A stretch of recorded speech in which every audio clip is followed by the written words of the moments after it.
নমস্কার, আমরা এখন শুরু করছি ভূত দক্ষিণের প্রথম গল্প, দ্য ব্ল্যাক ক্যাট।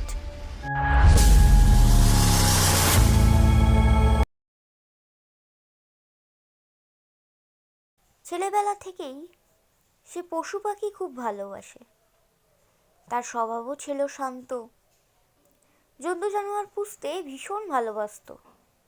বড় হলো, কিন্তু স্বভাব পাল্টালো না। বিয়ে করলো অল্প বয়সে, বেশ মনের মতো বউ পেল। স্বভাবটি মিষ্টি, শান্ত। জন্তু জানোয়ার পোষার শখ তার মতোই। তাদের শখের চিড়িয়াখানায় একটা বেড়ালও ছিল, কালো বেড়াল। শুধু কালো নয়, বিড়ালটা বেশ বড়ও বটে, বুদ্ধিও তেমনি। বিড়ালের মগজে যে এত বুদ্ধি ঠাসা থাকতে পারে, না দেখলে বিশ্বাস হয় না। বউ কিন্তু কথায় কথায় একটা কথা মনে করিয়ে দিত তাকে। কালো বিড়ালকে নাকি ছদ্মবেশী ডাইনি মনে করা হতো সেকালে। সে ওসব কুসংস্কারের ধার ধারত না। বিড়ালটার নাম প্লুটো।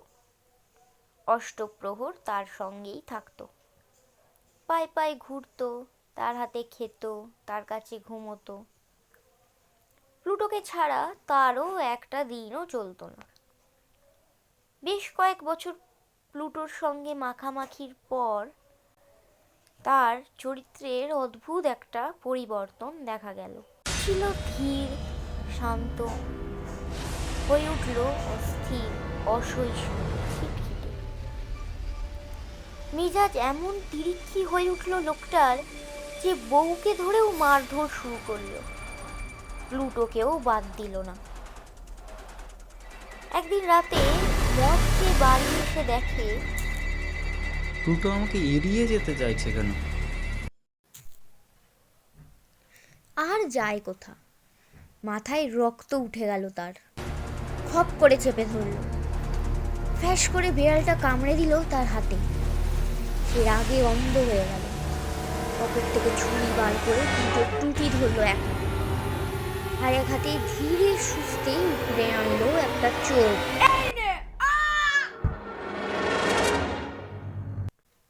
ভোরবেলা ঘুম ভাঙবার পর একটু অনুতাপ হলো বইকি। উত্তেজনা মিলিয়ে গিয়েছিল। সেই থেকে কিন্তু প্লুটো তার ছায়া মারানো ছেড়ে দিল। চোখ সেরে উঠল দুদিনেই, কিন্তু তাকে দেখলেই সরে যেত কালো ছায়ার মতো। আস্তে আস্তে মাথার মধ্যে পশু প্রবৃত্তি আবার জেগে উঠল। যে বেড়াল আমাকে এত ভালোবাসতো, আমার প্রতি তার এত ঘৃণা। এই ধারণা তার মনের মধ্যে শয়তানি প্রবৃত্তিকে খুঁচিয়ে তুলতে লাগলো। প্লুটো কিন্তু কোনোদিন ক্ষতি করেনি তার সত্ত্বেও ওকে নিষ্ঠুরভাবে হত্যা করার জন্য লোকটার হাত নিষ্পিস করতে লাগলো। একদিন সত্যি সত্যি ফাঁসি দিল প্লুটোকে। বাগানের গাছে লটকে দিল দড়ির ফাঁসি। ও মারা গেল। লোকটাও কেঁদে ফেলল। মন বলল, এর শাস্তি তাকে পেতেই হবে, পেতেই হবে। সেই রাতেই আগুন লাগলো বাড়িতে। দাউ দাউ করে আগুন লাগলো। রহস্যময় আগুন।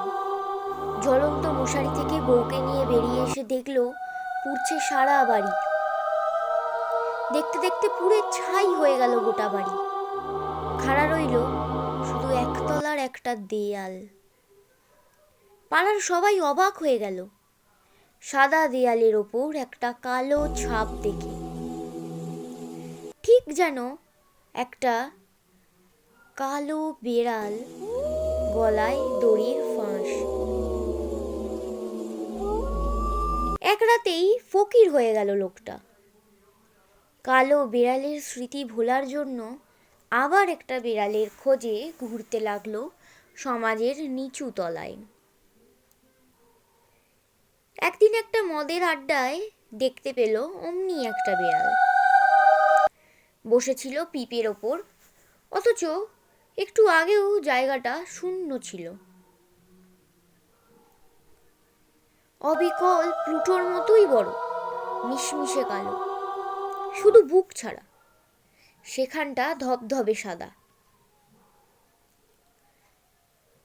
বিড়ালটার মালিকের সন্ধান পেল না, তবে লোকটা গায়ে হাত দিতেই যেন আদরে গলে গেল সে। বাড়ি নিয়ে আসার পরের দিন সকালবেলা লক্ষ্য করল লোকটা, তার একটা চোখ নেই। সেই কারণেই আরো বেশি করে লোকটার বউ ভালোবেসে ফেললো নতুন বেড়ালকে। মনটা ওর এমনি নরম, মমতায় ভরা, তাই হয়তো এত সহজেই ভালোবেসে ফেলেছে। কিন্তু লোকটা যা ভেবেছিল তার ক্ষেত্রে ঘটল কিন্তু তার উল্টো। ভালোবাসা তো দূরের কথা, দিনকে দিন মনের মধ্যে ক্রোধ আর ঘৃণা জমা হতে লাগলো নতুন বিড়ালের প্রতি। কোত্থেকে যে এত হিংসা, বিদ্বেষ, রাগ মনে এলো বলতে পারবো না, কিন্তু এলো।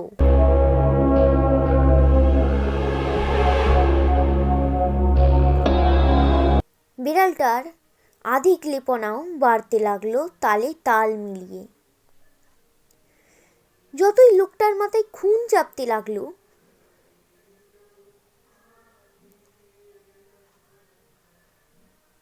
তার ওর প্রতি ততই গায়ে মাথায় কোলে চাপার বহর বেড়ে গেল। প্রতিবারেই লোকটা ভাবতো দিই শেষ করে আছে, কিন্তু সামলে নিত নিজেকে অতি কষ্টে।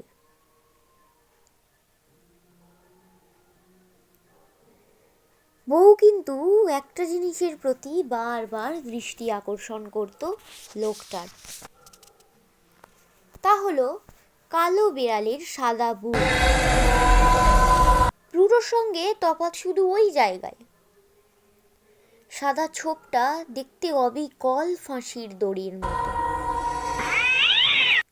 একদিন পুরনো বাড়ির পাতাল ঘরে গেছে তার বউকে নিয়ে। অভাবের তাড়নায় না গিয়ে পারত না। ন্যাওটা বিড়ালটা পায়ে পায়ে আসছে, পায়ে পা বেঁধে পড়তে পড়তে সামনে নিল নিজেকে, কিন্তু সামলাতে পারল না মিজাজ। ধা করে একটা কুড়াল তুলে নিয়ে টিপ করলো হতচ্ছাড়া বিড়ালের মাথা।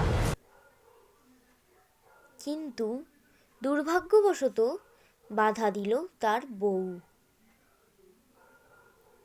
বউটা বাধা না দিলে সেদিনই দফা রফা হয়ে যেত নতুন বিড়ালের।